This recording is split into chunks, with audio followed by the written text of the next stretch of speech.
الحمد لأهله والصلاة على أهلها أما بعد أعوذ بالله من الشيطان الرجيم بسم الله الرحمن الرحيم وما أرسلنا من رسول إلا بلسان قومه ليبين لهم وقال تعالى علمه البيان وقال تعالى ومن آياته خلق السماوات والأرض واختلاف ألسنتكم وألوانكم إن في ذلك لآيات للعالمين صدق الله العظيم.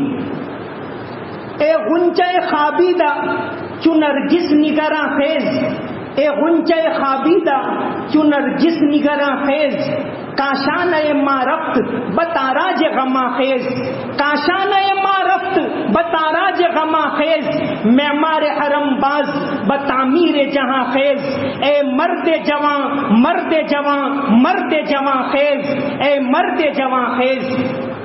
کاکوشی کی اس سرزمین کے اوپر ایک اہم موضوع موجودہ وقت میں دعوت اسلام کے لحاظ سے زبانوں کے سیکھنے کی اہمیت کیا ہے، اس سلسلے میں سماج کے کریم آف دا سوسائٹی لوگ اور علماء کرام یہاں موجود ہیں، تو میں اپنی عاجزی کا ان الفاظ میں اظہار کروں گا. دعویٰ زباں کا لکھنؤ والوں کے سامنے، دعویٰ زباں کا لکھنؤ والوں کے سامنے، اظہار بوئے مشک غزالوں کے سامنے، بلکہ گجراتی زبان کے بارے میں بھی مجھے بات کرنی ہے تو یہ کہوں گا، وات ماری جینے سمجھاتی نہ تھی، وات ماری جینے سمجھاتی نہ تھی، اے گمے تے ہوئے گجراتی نہ تھی. محترم حضرات، زبان کی اہمیت اس قدر ہے کہ اللہ تبارک و تعالیٰ نے سورہ رحمان میں جہاں بات اللہ تعالیٰ کے انعام کی ہے، وہاں سب سے پہلے کلام پاک کی نعمت کو بیان کیا، پھر انسان کو پیدا کیا، خلق الانسان، پھر اس کے بعد فرمایا علمہ البیان. یہ بیان، یہ زبان، یہ انسان کو دوسری مخلوقات سے ممتاز کرتی اور تمام علوم کا ذریعہ زبان ہے، دعوت کا ذریعہ زبان ہے. اس لحاظ سے دین اسلام میں زبان کو اللہ تعالیٰ نے فرمایا کہ اللہ کی قدرت کی نشانیوں میں سے ہے واختلاف السنتکم والوانکم. اس امت کے حافظ اعظم حضرت زید ابن ثابت رضی اللہ عنہ، نبی کریم صلی اللہ علیہ وسلم نے جب مدینہ کے اندر دیکھا کہ دوسرے لوگ اپنی باتوں کو پیش کرتے ہیں اور ان کو ان کی زبان میں جواب دینا ہوتا ہے، تو جیسا کہ آپ نے خطبہ استقبالیہ میں سنا کہ آپ صلی اللہ علیہ وسلم نے حضرت زید ابن ثابت کو سریانی زبان، جس کو کہتے ہیں مخالف کی زبان، اس وقت اس کو سیکھنے کے لیے بھیجا. اور حضرت زید ابن ثابت، حدیث شریف کے اندر آتا ہے کہ صرف 17 دن کے اندر اس زبان کو سیکھ کر آئے.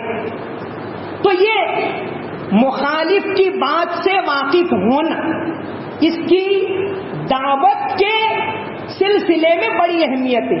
مخالف اور مدعو، اس کا رہن سہن کیا ہے، اس کی بول چال کیا ہے، اس کے عرف کیا ہے، ان باتوں سے واقف ہونا وقت.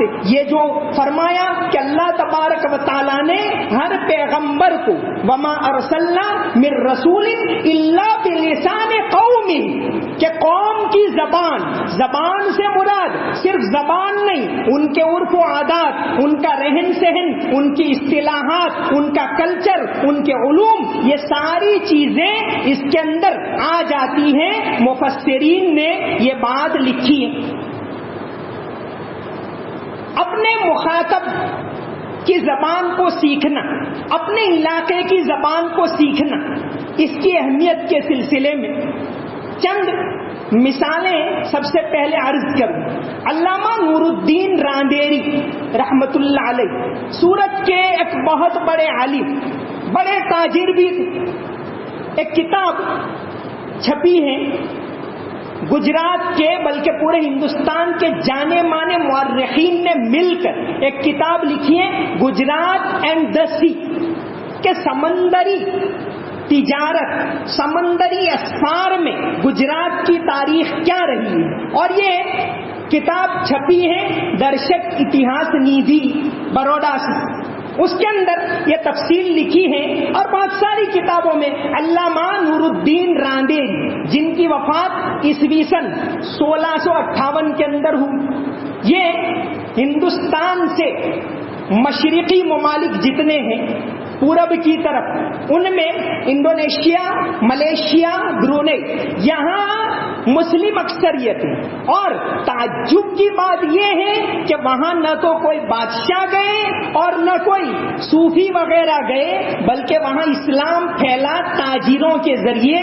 اور آج دنیا میں سب سے زیادہ آبادی، مسلم آبادی انڈونیشیا کے اندر ہے.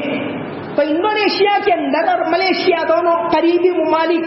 علامہ نور الدین راندیری اس زمانے میں گئے، وہ وہاں کی زبان سے کیسے واقف تھے یہ بیان کرنا ہے. ایسا وہاں گئے تجارت کی غرض سے بھی اور دعوت کی غرض سے بھی.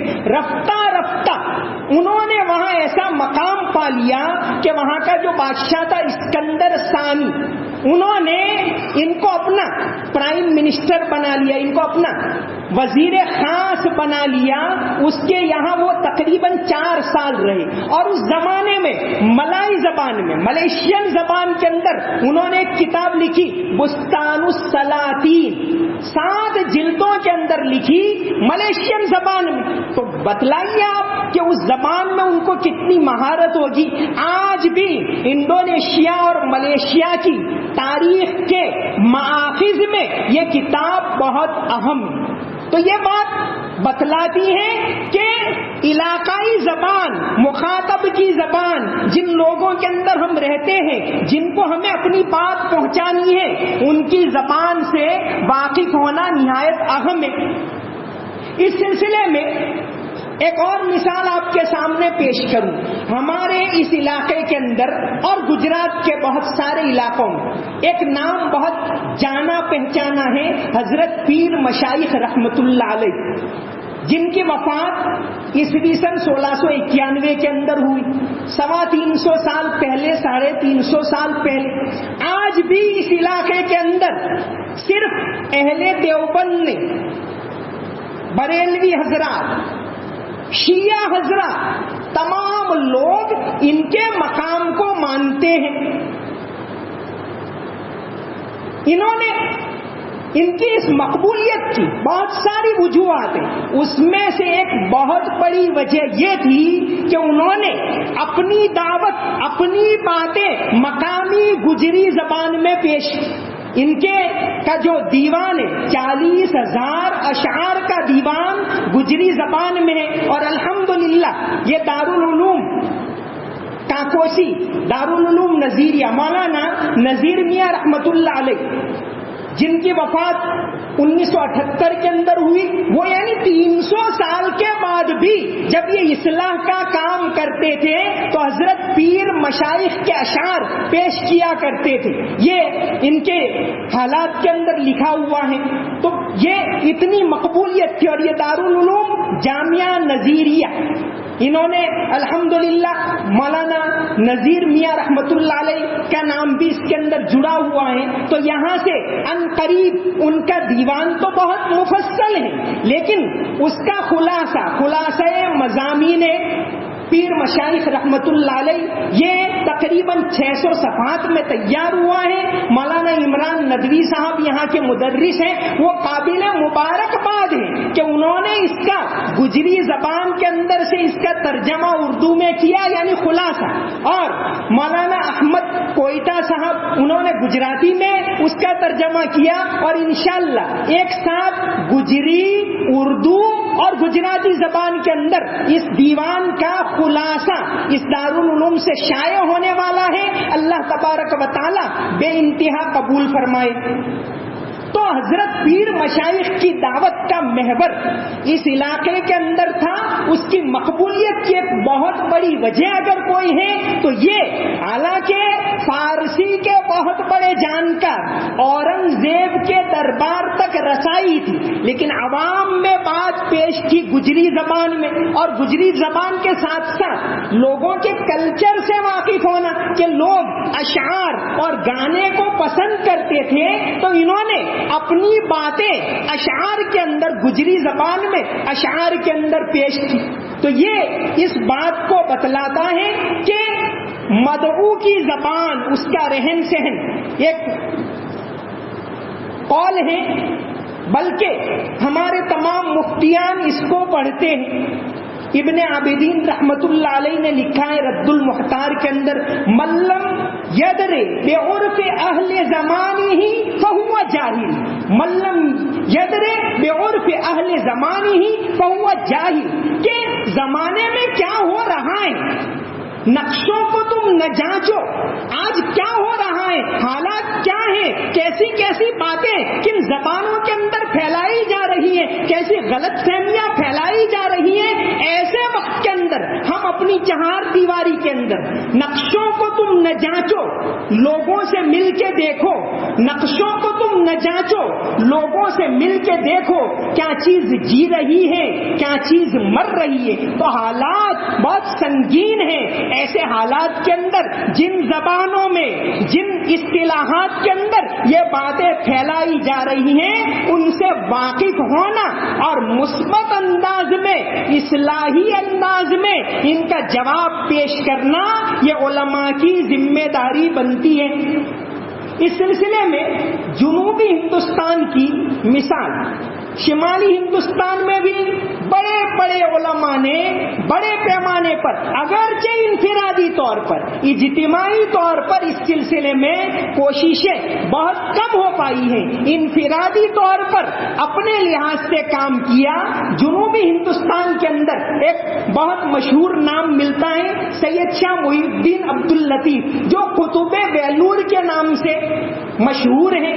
1872 میں آپ کی وفات ہوئی۔ انہوں نے، جیسا کہ مولانا عبداللہ حسنی رحمت اللہ علیہ نے اپنی کتاب کے اندر لکھا ہے کہ بڑی عمر میں انگریزی زبان سیکھی، وَهُوَ تَلَقَّى اللُّغَةَ الْإِنجْلِيزِيَّةَ فِي كِبَرِ سِنِّهِ وَبَعَثَ رِسَالَةً إِلَى مَلِكِ انکلیزا بِتِلْكَ اللغة يدعوها إلى الاسلام۔ نزهة الخواطر میں لکھا ہے کہ آپ نے جب دیکھا کہ حالات اتنے سنگین ہیں تو انہوں نے دافعانہ طور سے نہیں بلکہ جارحانہ طور سے اپنے عقائد پر، اپنے مذہب پر پورا مکمل اعتماد رکھتے ہوئے انہوں نے اس زمانے کی جو انگریز ملیکہ تھی اس کو خط لکھا اور ان کو دعوت دی کہ اسلام کی یہ خوبیاں ہیں، آپ اسلام کو قبول کیجئے، اور انہوں نے وہ جواب بھی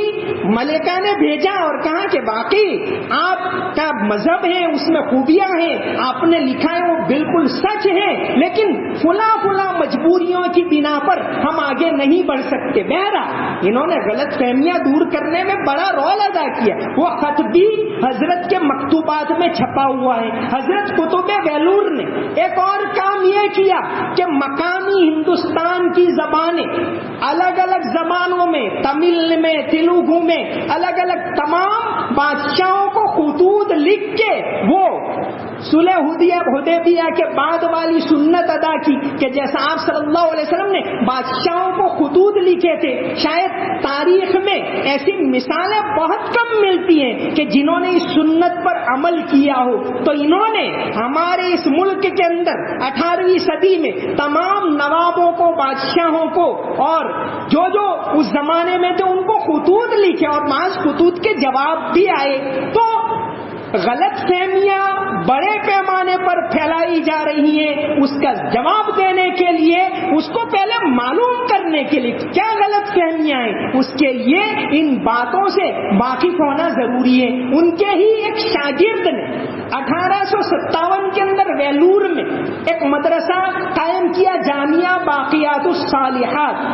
1857 میں یعنی دیوبند سے بھی پہلے اور آج بھی وہ موجود ہیں، اور انہوں نے جدید طرز سے ہم آہنگ یعنی عربی اور انگریز، عربی اور اردو یہ زبانیں ہماری بہت زیادہ ضروری ہے. 1000 سال کا 1500 سال کا ذخیرہ ان زبانوں کے اندر ہے، اور زبانوں میں ہم پیدا نہیں کر سکے ایسا ذخیرہ.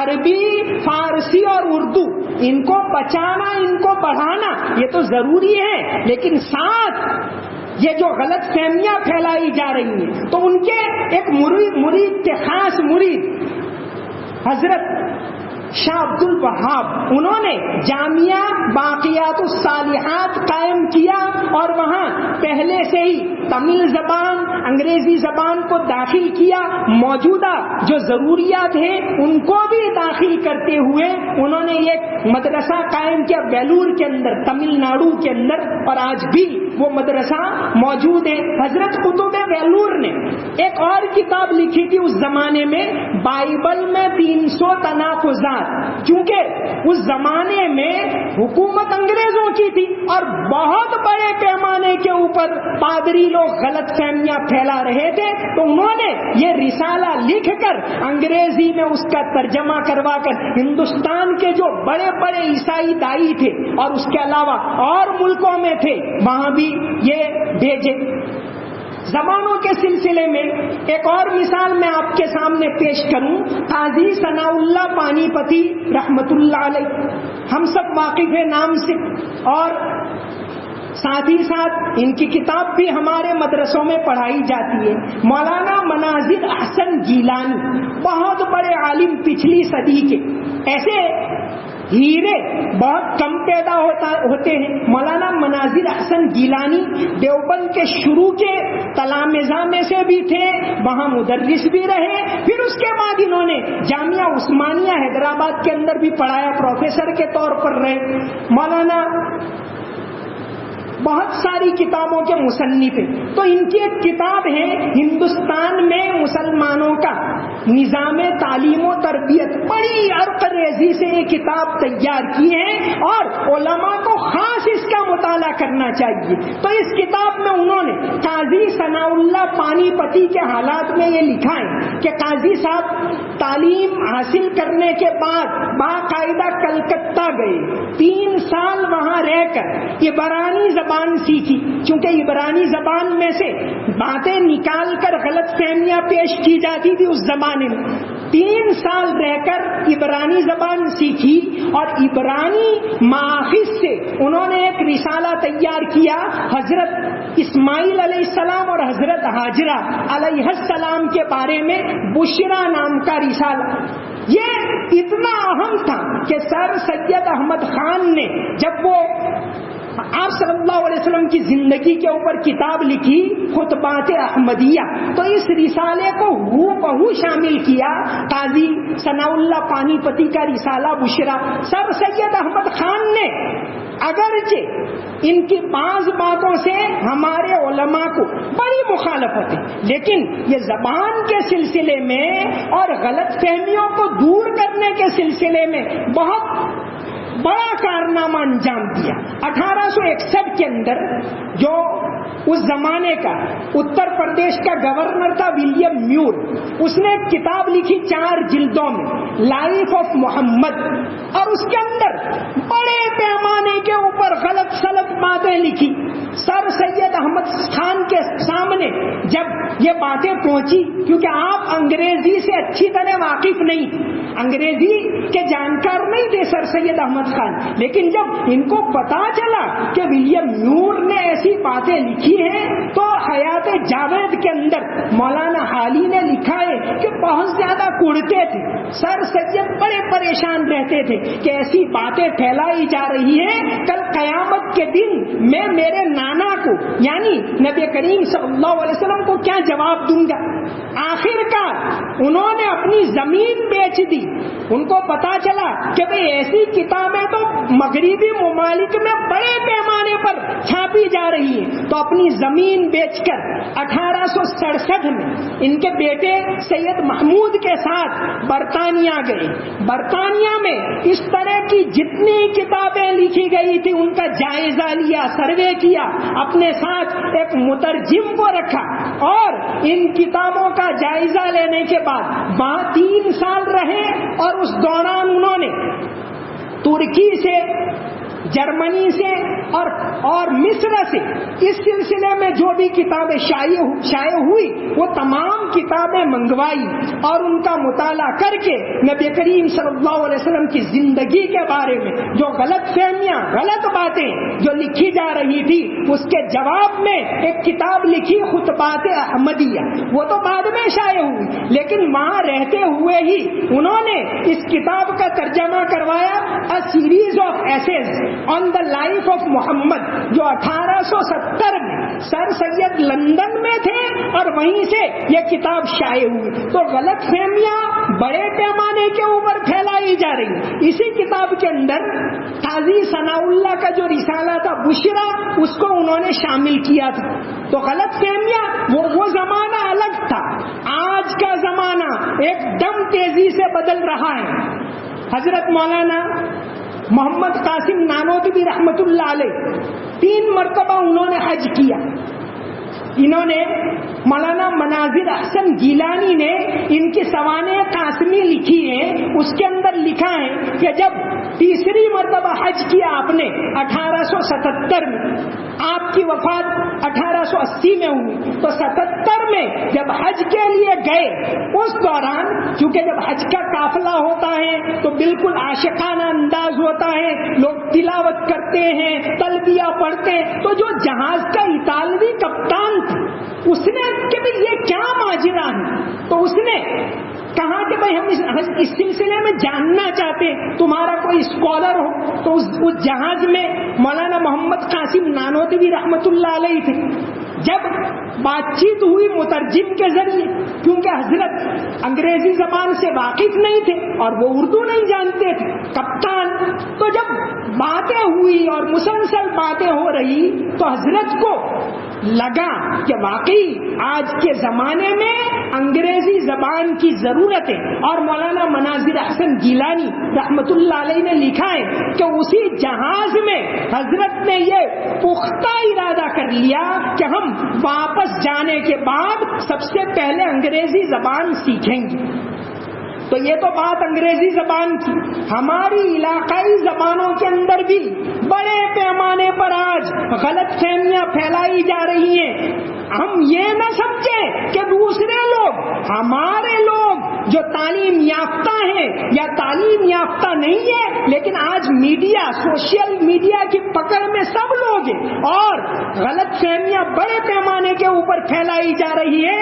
ایسے وقت کے اندر ان زبانوں کے اندر, گجراتی کے اندر, ہندی کے اندر, انگریزی کے اندر ان باتوں کو پیش کرنا, چاہے لکھ کر پیش کریں. آپ دیکھیے کہ کتنے بڑے بڑے میگزین, دا اکونامسٹ اس لیول کا عالم اسلام کے پاس کوئی نہیں ہے, ریڈرز ڈائجسٹ اس لیول کا کوئی میگزین نہیں ہے. ہمارے پاس نہ اور زبانوں میں, نہ ہندی میں لکھنے والے ہیں, نہ گجراتی میں لکھنے والے ہیں, نہ اصطلاحات سے واقف ہیں. اگر کچھ تھوڑی بہت اصطلاحات سے واقف ہیں تو وہ پھر دینیات سے واقف نہیں ہے. یہ بہت بڑی ٹریجڈی ہے, یہ بہت بڑا المیہ آج کے وقت کے اندر ہے. زبان کی اہمیت کے سلسلے میں ابھی ایک بات سامنے آئی تھی. ایتھنز یعنی یونان کی راجدھانی, یونان جس کو آج کل گریس کہا جاتا ہے, گریس کی راجدھانی ایتھنز.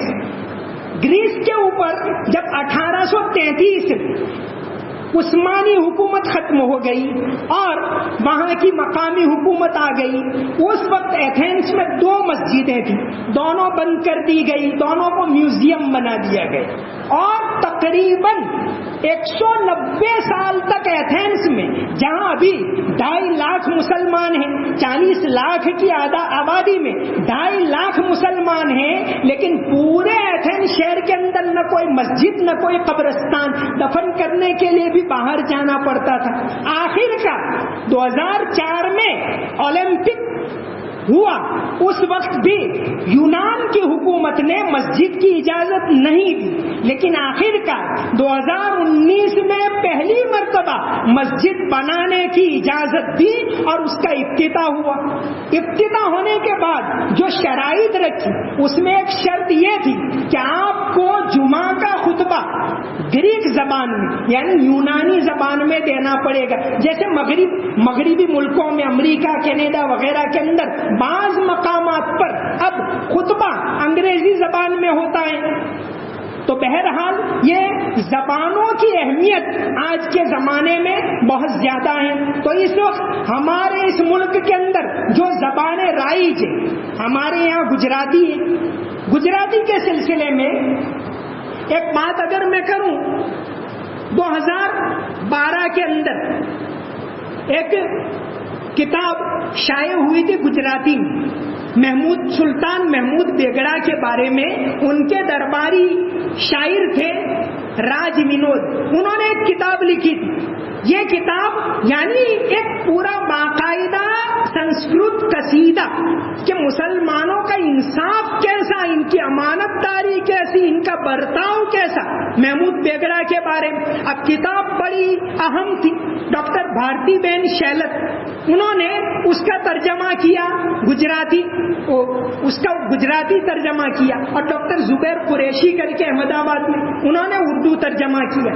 اب یہ طے کیا گیا کہ یہ کتاب چونکہ بڑی اہم ہے اور اس کتاب کو شائع کرنے میں اگر کوئی اچھا پروگرام رکھا جائے تو ہماری بات مثبت طریقے سے پہنچ سکتی ہے۔ احمد آباد ٹاؤن ہال میں پروگرام طے ہوا اور موراری باپو کو دعوت دی گئی۔ جب موراری باپو کو دعوت دی گئی تو غیر مسلم بھی بڑے پیمانے پر ان کو دعوت دی گئی، وہ بھی موجود۔ اب وہاں بات کرنی ہے اور گجراتی زبان میں بات کرنی ہے۔ مرحوم مولانا عبدالاحد قاسمی صاحب رحمۃ اللہ علیہ، اللہ تعالیٰ ان کی مغفرت فرمائے، ان کو جنت میں اونچا مقام عطا فرمائے، انہوں نے گجرات کے کئی اداروں میں کوشش کہ کوئی ایسا آدمی ہمیں ملے جو پیور گجراتی کے اندر بات کر سکے، اور مجمع ہے وہ قریب مجمع ہوگا، ایجوکیٹڈ مجمع ہوگا، مسلمانوں کا بھی غیر مسلموں کا بھی۔ بڑی کوششوں کے بعد بھی کوئی ایسا مقرر نہیں مل پایا۔ یہ 10 سال پہلے کی میں بات کر رہا ہوں۔ آخر کار بہرحال جیسے ویسے طے ہوا اور میرا طے ہوا، اور پھر میں نے گجراتی میں بات کی تھی اس وقت۔ لیکن بات یہ کہ ہمارے پاس ایسے مقرر موجود نہیں ہے، ایسے مصنف موجود نہیں ہے۔ زمانہ یہ ہے کہ بہت بڑے پیمانے کے اوپر کبھی حجاب کے نام سے، کبھی عقائد کے نام سے، کبھی اذان کے نام سے، کبھی اور نام سے غلط فہمیاں پھیلائی جا رہی ہیں، اور اس زمانے میں ان غلط فہمیوں کو دور کرنے کی ذمہ داری ہم اور آپ نہیں لیں گے تو کون لے گا؟ اور اس کو کرنا پڑے گا ہمیں الا بلسان قوم میں ہی۔ لوگ جو زبان بولتے ہیں، جس زبان سے واقف ہیں، لوگ جن اصطلاحات سے واقف ہیں، لوگ جس ماحول کے اندر ہیں، لوگ جس کلچر کے اندر ہیں، اس سے واقف ہو کر پھر ان کو مثبت انداز میں، انسانیت کے انداز میں ان کو سمجھانا پڑے گا، ان غلط فہمیوں کو دور کرنا پڑے گا، اور یہ ذمہ داری ہماری ہے۔ بعض مرتبہ ایسا ہوتا ہے کہ بات چھوٹی ہوتی۔ 2016 کے اندر گودرا میں جمعیت علماء کا اجلاس ہوا، حضرت مولانا عبد القدوس صاحب وہاں موجود تھے۔ اس کا جو افتتاحی بیان کرنا تھا، افتتاحی خطبہ، وہ بندے کے ذمے طے ہوا، اور چونکہ نام تھا سدبھاونا تو بہت سے دوسرے مذاہب کے جو گرو ہوتے ہیں وہ بھی تھے، بہت سے مسلمان غیر مسلم، بلکہ کہا جائے کہ قریبی جمعیت کی تاریخ میں شاید اتنا بڑا مجمع کہیں نہیں ہوگا، 1.5 لاکھ کا مجمع تھا۔ اس میں ایک گجراتی میں نے پیش کیا، میں نے اجازت لی کہ میں خطبہ گجراتی میں پیش کروں گا، تو گجراتی میں بیان کیا۔ اس کے بعد ایک 2-3 دن کے بعد خاص طور پر وہاں ایک جیدیپ سی پوار کر کے ہیں جو RSS کے کارندے، وہ ہمارے پاس آئے اور انہوں نے کہا کہ بھئی آپ کے جو ملا لوگ ہیں وہ تو انسانیت کی ایسی باتیں کرتے ہیں، ہم نے پہلی مرتبہ سنی۔ وہ باقاعدہ ہم کو ملنے کے لیے آئے اور انہوں نے کہا کہ ملا لوگ جو ہیں انسانیت کی کیسی باتیں کرتے ہیں۔ تو ضرورت ہے، اگر ہم وہاں تک پہنچے نہیں ہے، غلط فہمیاں ان تک پہنچتی ہیں، صحیح باتیں نہ تو ہمارے اخلاق کے ذریعے پہنچ رہی ہے نہ ہماری دعوت کے ذریعے پہنچ رہی ہے۔ حالانکہ ہماری ذمہ داری تو یہ ہے کہ بازو تیرا توحید کی قوت سے قوی ہے، اسلام تیرا دیش ہے، تو مصطفی ہے۔ ہماری ذمہ داری تو یہ ہے کہ میری زندگی کا مقصد تیرے دین کی سرفرازی، میں اسی لیے مسلمان، میں اسی لیے نمازی۔ تو محترم بھائیوں، حالات بہت زیادہ سنگین ہیں، بہت بڑے پیمانے کے اوپر غلط فہمیاں اس ملک کے اندر پھیلائی جا رہی ہیں، پوری دنیا کے اندر پھیلائی جا رہی ہیں۔ ایسے وقت کے اندر ہم خاموش تماشائی بن کر بیٹھے رہیں، یہ صحیح نہیں ہے۔ اور ہم اپنی باتیں پیش کرتے ہیں،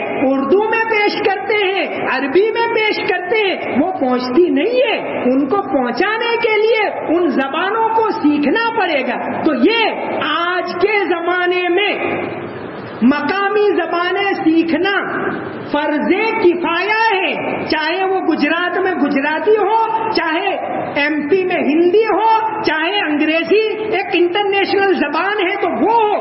اگر غلط فہمیاں ہم دور کرنا چاہتے ہیں تو ان زبانوں کے اندر بڑے پیمانے پہ ہمارے جانکار ہونے چاہیے جو ان زبانوں سے واقف و ماہر ہوں، سرسری طور پر نہیں، ان کو گہرائی کے ساتھ سیکھیں، ان زبانوں کا مطالعہ کریں۔ تو مدارس کے اندر یہ کام شروع کرنا یہ آج کے زمانے کا بڑا تقاضا ہے۔ الحمدللہ افتاء کا تخصص ہو رہا ہے، بہت اچھی بات ہے، قرات کا تخصص ہو رہا ہے، یہ ضروری ہے ہمارے لیے، لیکن ہماری تاریخ کو بھی تو مٹایا جا رہا ہے۔ تاریخ کا تخصص کن مدارس کے اندر شروع ہوگا؟ کون اس کو کرے گا؟ تاریخ کا بھی تخصص ہونا چاہیے اس کے اندر، اور اس کے لیے ضرورت پڑے گی زبانوں کی۔ تاریخ صرف ایک زبان میں نہیں ہے، اگر انگریزی میں اس تاریخ میں غلط فہمیاں ہیں تو اس کا واقف کار اس وقت ہوگا جب یہ طبقہ جو اسلامی تعلیم سے واقف ہے وہ انگریزی زبان کو سیکھے گا، اس میں سے ان غلط فہمیوں کو نکالے گا، گجراتی زبان کو سیکھے گا، اردو سے، فارسی سے، عربی سے ان باتوں کو نکال کر ان زبانوں میں آج کے زمانے میں جس خوبی کے ساتھ پیش کیا جاتا ہے اس خوبی کے ساتھ، چاہے وہ لکھ کر ہو، چاہے رسائل کے ذریعے ہو، چاہے YouTube کے ذریعے ہو، ہر طریقے کو ہمیں اختیار کر کے ان غلط فہمیوں کو دور کرنا یہ ہماری ذمہ داری ہے، اور اس احساس کو ہمیں پیدا کرنا پڑے گا۔ وائی ناکامی متائے کارواں جاتا رہا، وائی ناکامی متائے کارواں جاتا رہا، کارواں کے دل سے احساس زیاں جاتا رہا۔ تو آج کے زمانے میں اس کی سخت ضرورت ہے۔ زبانوں کا تخصص مدارس کے اندر شروع ہونا چاہیے، تاریخ کا تخصص شروع ہونا چاہیے، لا کا تخصص شروع ہونا چاہیے۔ ہمارے قوانین جو شرعی قوانین ہیں، پرسنل لا ہیں، ان کے بارے میں غلط فہمیاں پھیلائی جا رہی ہیں، تو ان غلط فہمیوں کو دور کرنا، موجودہ لا کے ساتھ اس کا مقابلہ کرنا، ہر چیز کے لیے سب سے پہلے ضرورت پڑے گی زبان کی۔ گجراتی زبان کے واقف کار، ہندی کے واقف کار، انگریزی کے ماہرین یہ بہت زیادہ ضروری ہیں۔ پھر وہ ریسرچ کریں تاریخ میں، پھر وہ ان اصطلاحات کو جانیں، پھر وہ کس طریقے سے غلط فہمیاں پھیلائی جا رہی ہیں ان کو جانیں۔ یہ وقت کا تقاضا ہے، یہ وقت کی ضرورت ہے۔ خواب غفلت ہے یا سحر نہ ہوئی، رفتہ رفتہ موقع ہمارے ہاتھ سے نکلتا جا رہا ہے۔ خواب غفلت ہے یا سحر نہ ہوئی۔ ہوئی، خواب غفلت ہے یا سحر نہ ہوئی، پھر نہ کہنا ہمیں خبر نہ ہوئی۔ محترم دوستو، بڑی ضرورت ہے کہ مدارس کے اندر اپنے علوم کو بڑھاتے ہوئے عربی کو، اردو کو، افقہ کو، فقہ کو، یہ تو اس کی جگہ پر ہے، لیکن ان باتوں کو اوروں تک پہنچانے کے لیے دوسرے تو کیا، اپنے لوگ بھی جو ان غلط فہمیوں کا شکار ہیں، مسلسل جو ہمارے لوگ یہ یوٹیوب وغیرہ کے ذریعے، رسائل کے ذریعے ان غلط فہمیاں مسلسل ان کے عقائد کے اوپر پڑ رہی ہے، تو ان کی اصلاح کون کرے گا؟ صحیح باتوں کو کون سامنے لائے گا؟ اس کے لیے بہت بڑی ضرورت ہے کہ ہم ان زبانوں کو سیکھیں۔ الحمدللہ یہاں دارالعلوم کاکوشی کے اندر ایک پہل کی گئی، اور یہ پہل کی گئی کہ ہم انگریزی، گجراتی، اور اگر گجرات کے باہر کے طلبہ ہیں تو ان کے لیے ہندی زبان، اس کا تخصص شروع کیا اور ایک پہل کی ہے۔ انشاءاللہ یہ پہل آگے بڑھے گی اور مدارس کے اندر بھی انشاءاللہ یہ پھیلے گی، اس کی ہم پوری امید رکھتے ہیں۔ اور آج حالات کا تقاضا بھی یہی ہے، تو تاریخ کا تخصص بھی بعض مدارس کے اندر شروع ہونا چاہیے، اور ریسرچ کرنے والے جو ماہر طلبہ ہیں، جو ان زبانوں سے واقف ہیں، جس طرح ہم مدرسین کے طور پر تنخواہ دے کر رکھتے ہیں، تو ریسرچ کرنے کے لیے بھی ہمیں اس طرح افراد تیار کرنے پڑیں گے، دینے پڑیں گے۔ یہ آج کے زمانے میں اس ملک کے اندر وقت کا تقاضا ہے، بہت زیادہ ضروری ہے۔ تو یہ ایک تاریخ کے اوپر تخصص ہو، ایک یہ زبانوں کے اوپر تو ہر مدرسے کے اندر شروع کرنا چاہیے۔ اسی طرح لا، ہمارے قوانین کے بارے میں جو غلط فہمیاں پھیلائی جا رہی ہیں، ان کو دور کرنے کے لیے صحیح بات کو صحیح طریقے سے اور بلسان قوم میں ہی سامنے والے کی اصطلاحات کیا ہیں وہ کس طرح سمجھ سکتا ہے، اس طرح پیش کرنے کی بہت زیادہ ضرورت ہے۔ تو مدارس کے اندر ان کو شروع کرنا چاہیے۔ ہم بہت زیادہ خوش ہیں اس اقدام سے کہ یہاں اس مدرسے کے اندر 2-3 سال سے یہ کام شروع کیا گیا ہے، اور انشاءاللہ امید ہے کہ یہاں بھی یہ کام آگے بڑھے گا اور مدارس میں بھی اس کو بڑھایا جائے گا۔ یہ ہماری نوجوان نسل، نئے طلبہ، آگے وقت آنے والا ہے، وہ آپ کے ہاتھ میں ہے۔ کام کیسے کرنا وہ آپ کی ذمہ داری بنتی ہے۔ آنے والے حالات کے اندر کس طرح کی باتیں ہوگی، کیسی غلط فہمیاں ہوگی، کس طرح ان کو دور کرنا، کس طرح ملک کے اندر امن و امان اور محبت کے ماحول کو قائم کرنا، یہ ذمہ داری نئی نسل کی بنے گی۔ تو نئی نسل کو ضرورت ہے کہ وہ اس سے واقف ہوں، اس سلسلے میں فکر مند ہوں، اور جو ہمارے بزرگ ہیں، ہمارے بڑے لوگ ہیں، اس سلسلے میں رہنمائی کرتے ہوئے، وسائل مہیا کرتے ہوئے ہماری نئی نسل کو اس فیلڈ کے اندر آگے بڑھائیں۔ نہیں ہے نا امید اقبال اپنی کشت ویرا سے، نہیں ہے نا امید اقبال اپنی کشت ویرا سے، ذرا نم ہو تو یہ مٹی بہت زرخیز ہے ساقی، وما علینا الا البلاغ المبین۔ ماشاءاللہ، جزاک اللہ خیرا۔ حضرت مولانا نے بہت مفید باتیں ہمارے ساتھ بیان کروائی دیا۔ اللہ تعالیٰ دل نکل کو ہمارے لیے مشاعر راہ بنانے کی ہم سب کو توفیق عطا فرمائے، اس پر عمل کرنے کی توفیق عطا فرمائے۔ اب ہم اپنے بہت ہی معزز و محترم مہمان خصوصی حضرت مولانا محمد یحییٰ صاحب نعمانی دعوت برکاتہ العالیہ کو، جو حضرت مولانا